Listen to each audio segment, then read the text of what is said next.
Guide price for Pinetree Hill is out. Is it worth? Today we will go straight into the price analysis to see if it is a good investment. I'm Alicia. Welcome to Atas Property, Singapore. Before going to the price analysis, let's look at Pinetree Hill's location so that we can do a fair comparison. Although it is in District 21, it is actually within the Bukit Timah planning area. It is in the prime area of District 21 and is considered in the RCR city fringe of Singapore. Pinetree Hill is within the Mount Sinai enclave and is suitable for people who loves nature and serenity. It's surrounded by many forests. If you are afraid of getting lost in the forest, you can choose to jog or ride a bike along the Ulu Pandan Park connector. It is 12 to 15 minutes walk to Dover MRT, which is considered quite far. For shopping and eateries, it would be better to drive or cycle as it isn't really walking distance. Clementi Mall is 5 minutes drive away and 6 minutes drive you can reach Bukit Timah Plaza, West Coast Plaza and King Albert Park Mall. Eateries will be 3 minutes drive to Sunset Way or 4 minutes drive to Clementi Avenue 2. You can choose to take the bus, which is 4 to 6 minutes. There is a 7-Eleven and French restaurant along Pandang Valley, about 7 minutes walk. School-wise, it is within 1 km to Henry Park and Pei Tong Primary School. Now let's take a look at the surrounding condominiums. There has been no new launches in the area for the last 14 years, so the only comparison we can look at is the surrounding older condos, Astor Green, Pandan Valley, Pine Grove and Cavendish Park. The rest are in the CCR area, so I won't compare them. So let's start from Astor Green. Total there are 170 units. We look at the floor plate, it's 2 blocks of circular layout. We look at the last sales for 2-bedroom is 1.44 million all the way to 1.5 million. Size is 1066 to 1087. And for the 3-bedroom last transacted is 2.1 million to 2,015,000. Now the profitability is pretty low at 1.5% to 3% with a holding period of 10 years. So that is very low. We look at the floor plan of the 2-bedroom, you can see that it's more of a circular kind of layout, no balcony. 3-bedroom, 152 square feet, also circular layout with a bathtub in the master bedroom and even a family area. Next, let's go on to Pine Grove, also 99 years leasehold. This one is pretty huge, 660 units, 2 to 3 bedrooms, that's what it shows here. Sales for this year only 5 transacted, which is not very good for a 660 units condo. Prices for the 2-bedroom transacted is similar to Astor Green at 1.455 million, and for the 2-bedroom it ranges from 1.78 million all the way to 2 million. Looking at the profitability wise, owners there hold for a range of 3 years all the way to even 24 years, and the annualization is about 1.87% all the way to 5.34%. So it's quite a range, but it's also not a very good profitability percentage. Usually a good profitability percentage would be 5 to 7 or even 8%. Now let's look at Cavendish Park. Cavendish Park is also 99 years leasehold, 254 units. This is the site plan, 3 blocks altogether. Let's look a bit on the facade. So basically the facade for all the older condos here, it looks like this. It's a bit like an apartment, and units are 2-bedroom and 3+ study. We look at the recent sales transaction, about 6 units have transacted in Pine Grove, all 3 bedrooms at 1.636 million all the way to 2,500,000.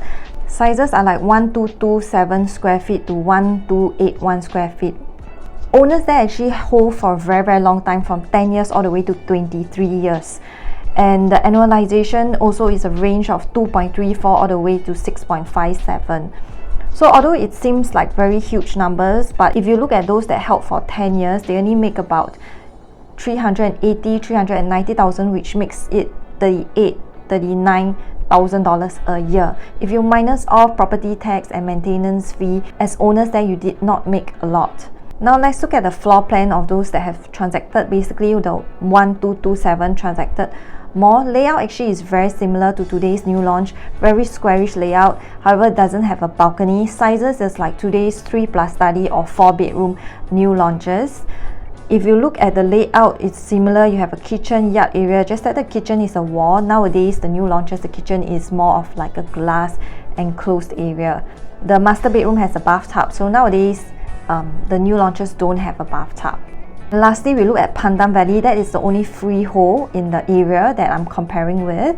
So total there are 605 units, which is considered a lot, quite a big land size at 865 square feet. And total unit mix, there are 6 types, 1 to 6 bedrooms, so the widest range we have seen so far. And we look at the recent transaction. Actually for this year, only 3 transactions, 2 3-bedrooms and 1 4-bedroom. Their selling price is at $3,069,000 to $3.35 million, and the 4-bedroom sold at $3.2 million. But if you look at the size of the 4-bedroom, actually it's quite similar to the 3-bedroom. And we look at profitability for this year. The 3 transactions holding period is 18 years all the way to 26 years. The seller who held for 26 years seems like he made quite a lot of profit, 1.7 million. But actually if you divide it 26 years, 1.7 million, he earned about 65,000 a year, which is not considered a lot, because if you look at the annualized percentage, it's only 2.82%. In general, the sellers there seem to have made a lot of money from above 1 million all the way to 2.3 million. But you need to consider that a lot of them held for a very long period of time, for 20 years and above. Layout wise, although the sizes are very big, a lot of the units there have staircase, so there could be a lot of void space for Pandan Valley. There are hardly any 1-bedroom sales because older developments usually don't have many 1-bedrooms. Similarly, Pinetree Hill doesn't have 1-bedroom. Bedroom starts from 1 plus study. Comparing the 2 bedrooms for Pinetree Hill, mid-floor level 12 is about 1.7 million for a 700 square feet. So that is a 200,000 difference if you are looking at the 2-bedroom in the area. 700 square feet seems small compared to the older developments, but it's actually big in today's context. Beside the DB box, there is a small area which can fit a study table, or you can build up a storeroom here. The bigger 2 bedrooms are 764, 775 and 795 square feet. Level 12 is 1.9 million. 764 square feet, the length of the dining room is longer, so you can fit a study table. 775 square feet has 2 bathrooms. This is the 2 plus study layout. It is the show flat unit at 795 square feet. So on the left, you can have a semi-enclosed kitchen. Coming in, you have a common room, common bathroom, and so a very standard kind of modern layout for the 2 plus study. Here the study room is beside the dining room area, so you can actually enclose it up to be a storeroom or helper's room. Starting prices for the mid-floor is at 1.9 million, so that is almost 400k more than the recent transacted 2 bedrooms in the area. Of course, it's much newer. You don't have to spend on reno.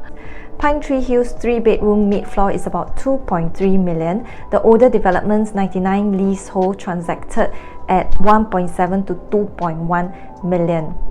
The 3 plus studies are actually very similar size to Cavendish Park. The floorings are marble for the 3-bedroom onwards. Mid-floor is about 3 million. This is about 1 million more than Cavendish Park. The lease is newer, but even if you pay for the renovation and lease of 32 years, I'm not so sure if it's worth $1 million. Looking at the past profits, it took almost 20 years for the surrounding condos to make that $1 million. 4-bedroom pricing for Pinetree Hill's mid-floor is 3.2 million. Because there isn't any 4 bedrooms that has transacted that is 99 leasehold, we have to compare to Pandan Valley, which is similar price transacted for a 2039 square feet unit. 5 bedrooms is 4.5 million, similar to the asking price of Pandan Valley. 4-bedroom is 3,089 square feet. Pinetree Hill is under Pine Grove GLS Parcel A. The plot received 5 bids by top developers. UOL and Singapore Land Group won the plot by just $800 more than All Green Properties. They bought the land at 1,318.26 per square feet. The estimated break-even price is 2,248 per square feet. Looking at the price developer is selling at, they are making an average of profit 15% at 2,585.2 per square feet to 20% at 2,697.6 square feet. For the lower floors, it will be about 10% profit. If we look at the mid floors per square feet, the average price of Pinetree Hill would be about 2.5k per square feet. Let's look at the recent new launches in the RCR. We have Reserve Residences, Tembusu Grand and Blossoms by the Park. Their average per square feet is 2,439 to 2,492. Very similar to Pinetree Hills.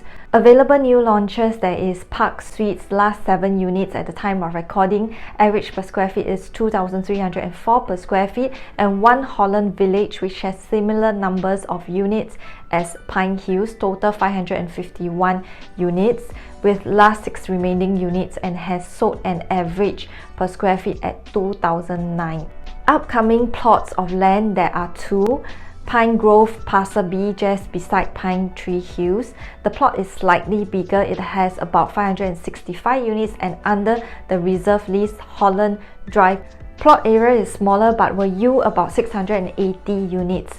Both of them, only partial of the plot will be within 1 kilometer's radius from Henry Park Primary. So we have covered the surrounding condos, prices in the area, the break-even price of Pinetree Hills, and upcoming launches and existing new launches in the area. What are your thoughts on Pinetree Hills? Do you think it's worth? For those who are keen at Pinetree Hills, the preview date is happening right now, 29 June to 11 July. Drop me a message if you want to secure a preview slot. If you enjoyed this insightful analysis and review, don't forget to like the video and subscribe to Atas Property Singapore. Elevate your property journey with Atas Property Singapore.